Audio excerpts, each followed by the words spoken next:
네, 계속해서 코로나19 국내 소식 김경우 서울백병원 가정의학과 교수와 나눠보겠습니다. 어서 오세요. 네, 안녕하십니까. 네, 먼저 오늘 오전 10시에 발표된 현황부터 살펴보겠습니다. 그저께 이제 신규 확진자가 한 자릿수까지 줄었다 이런 소식이 전해졌는데 교수님 어제 같은 경우는 다시 좀 두 자릿수로 늘었어요. 네, 해외 입국자를 좀 제외하면은 그 국내 발생 건수는 역시 한 자리라고 볼 수 있겠는데요. 예. 네, 하지만은 이 한 자리가 진짜 한 자리인지는 좀 봐야 될 것 같고요. 네. 네, 특히 이제 신규 발생한 건수를 보니까 그동안 신규 확진자가 해외 입국자를 제외하고 한 명도 없었던 부산시에서 네. 네, 2명이 나왔는데 예. 이 사례를 보게 되면은 이미 좀 예전에 4월 8일부터도 이런 증상이 있으셨는데 네. 선별 검사를 통해서 발견이 안 되고 이제 동네 내과만 다니시다가 최근에 그래도 낫지 않아서 한 일주일 지나서 이제 선별 검사를 통해서 이제 확진된 사례가 있거든요. 예, 그러니까 그동안 계속 확진자가 있는데도 선별 검사가 안 돼서 있었던 감염자들이 있었고 특히 이제 간호사분 같은 경우에는 이제 병원 진료도 하고 또 기숙사를 또 같이 쓰기도 하고 예. 이렇기 때문에 추가적인 감염이 또 교회도 다녀오셨기 때문에 네. 교회에서 어떤 집단 감염 같은 건 없는지 특히 이제 부산 지역도 좀 잘 살펴봐야 될 것 같고요. 그러네요. 그동안 우리가 이제 조용한 전파라든가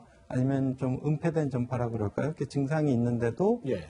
선별 검사를 안 받고 이제 동네 의원에서 약만 드시고 안 낫는 분들은 이제 선별 검사를 갔지만 그 중에서 이제 그냥 그러다 나와서 이제 없어진 분들은 사실은 발견이 안 되고 또 이미 지역사회 전파가 일어난 상황일 수도 있거든요. 예. 그래서 서초구 바 주인 같은 경우에 부인을 통해서 감염이 되셨는데 그렇죠. 처음에 이제 선별 검사를 안 받고 이제 동네 의원 두 군데 갔다가 나중에 이제 선별 검사를 받아서 이제 그 사례들이 발견돼서 이제 노량진 학원 수강생이 이 바에서 감염됐구나 이렇게 동선을 추적한 사례가 되겠는데요. 네. 이렇게 우리가 지금 확진자 수 통계는 물론 이제 줄어드는 것은 이제 그만큼 발생자에 비례해서 같이 주는 거긴 하겠지만 네. 우리가 나오는 확진자 통계가 전부는 아니다.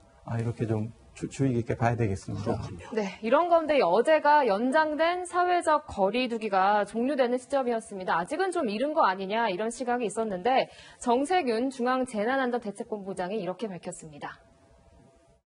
어제 우리는 5월 5일까지 사회적 거리두기를 계속하되 강도를 조심스럽게 낮추기로 했습니다.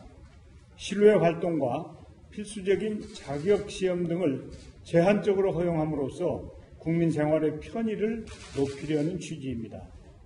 제한이 완화됨에 따라 위험을 낮추기 위한 세심한 방역 조치가 뒷받침되어야 하겠습니다.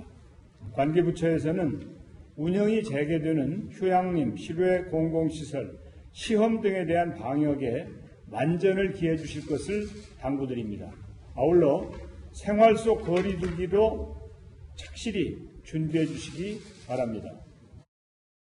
지금 보면은 이 확진자도 좀 감소 추세이기도 하고 또 격리 해제는 좀 8천여 명까지 늘어났더라고요. 그럼에도 불구하고 아직까지는 사회적 거리두기 해야 한다.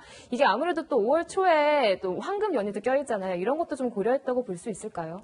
네, 그렇습니다. 지금 이제 확진자 감소 추세는 이제 전 국민들의 사회적 거리두기 참여도 있었고, 네. 또 각 지자체에서 이게 다중 밀집 시설들에 대한 행정명령과 조치들, 그러니까 유흥지점이라든가 교회의 종교시설이라든지 이런 데에 대해서 방역 지침을 준수하도록 하고 지키지 않으면 폐쇄 명령을 내리는 이런 노력들의 효과로 지금 전파가 억제되어 있던 상황이라고 볼 수가 있겠고요. 네. 이런 것들을 이제 어떻게 이제 어느 정도 완화하냐에 따라서 이제 새로운 감염이 어느 정도 늘어날 것인가가 좀 확실하지 않기 때문에 좀 조심스럽게 조금씩 완화를 하고 있는데 네네. 이제 완화를 했을 때 확진자가 어느 정도 늘어날까는 바로 알기가 어렵고 한 2주 정도 지나야지 알기 때문에 예. 단계적으로 조금씩 완화를 하고 있고 또 이제 경북 예천군 같은 경우에는 이제 자체적으로 사회적 거리두기 고강도를 계속 유지하겠다 이렇게 하고 있기 때문에 네네. 아마 각 지자체별로 사정에 따라서 완화의 정도의 속도는 좀 다르게 조절을 하는 것이 필요할 것 같습니다. 어쨌든 오늘부터 이 사회적 거리두기 조금 완화하면서 지금 정세균 총리가 조금 전에 얘기를 했던 게 생활 속 거리두기 착실히 준비해달라 이런 얘기를 했는데 생활 속 거리두기는 좀 어떤 의미라고 봐야 되는 거죠? 네, 우리가 그동안에 고강도 사회적 거리두기를 하면서 어느 정도 감염 확산을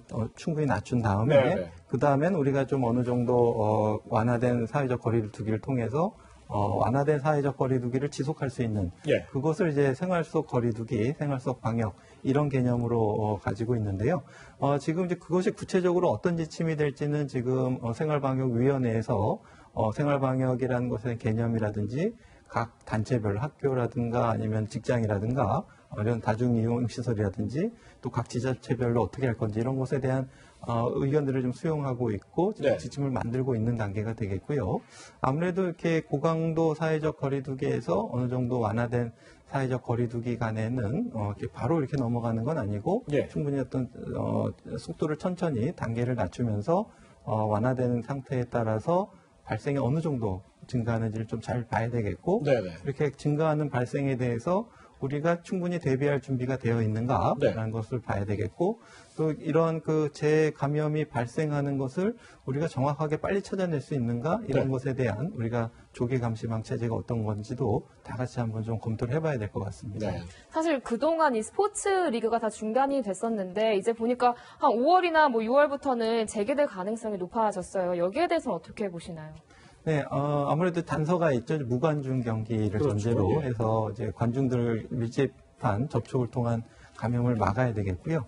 이제 아무래도 이제 선수들은 괜찮을 것인가를 봐야 될 텐데 아마 선수들도 하다 보면은 또 밀집한 환경에 노출될 가능성이 많기 때문에 네.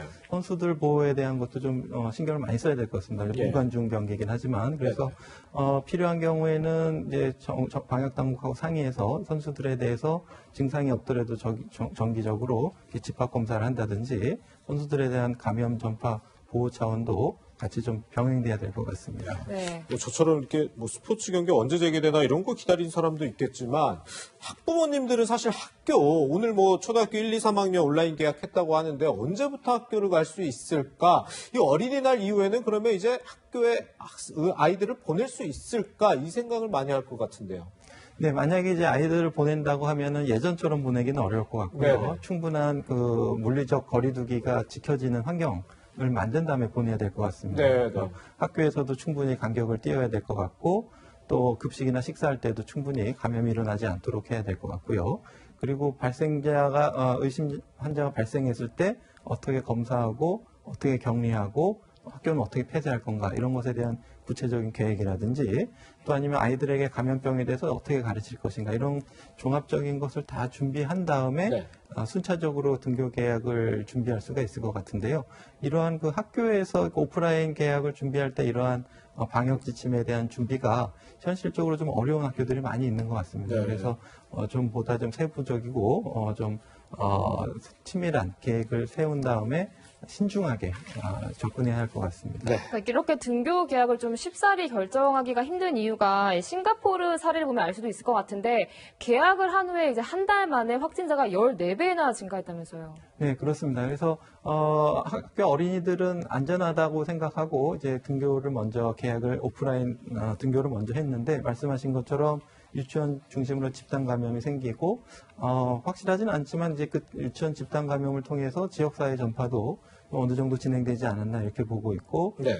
다시 등교하는 것을 다시 취소하고 온라인 수업이라든지 등교를 안 하게 했지만 그래도 계속 이 감염 전파세가 증가하고 있어서 지금 조금 약간 좀 성급한 계약이 이렇게 그동안의 노력을 수포로 돌리는 대규모 확진자 발생으로 보이고 있습니다. 네. 네. 이런 싱가포르의 사례도 저희가 잘 지켜보면서 이 사회적 거리두기 해제 여부 논의를 해야 될 것 같은데 복병은 바로 재양성과 추양성으로 밝혀지는 환자들이 존재하고 있다는 점일 겁니다. 정은경 중앙방역대책본부장의 발언 들어보시죠. 이 3명은 모두 다 신천지 교인으로서 한 명은 이미 확진됐다가 이번에 검사를 통해서 재양성으로 확인된 그런 사례이고 나머지 2명은 신천지 교인으로 2월 말부터 3월 초까지 자가격리로 유지를 하고 또 자가격리 기간 중에 신천지 교인에 대한 일제검사 결과 음성으로 확인된 바가 있는 그런 사례들입니다. 이 사례의 대표적인 게 사실 주말 동안에 나왔던 논산훈련소 입소자 3명인 것 같아요. 신천지 교인인데 전수조사했을 때는 음성이었는데 결국 확진 판정을 받았다. 이 부분도 상당히 우려스러운데요. 네, 그 3명 중에 이제 1명은 말씀하신 것처럼 이제 양성 판정을 받고 네. 치료를 받다가 네네.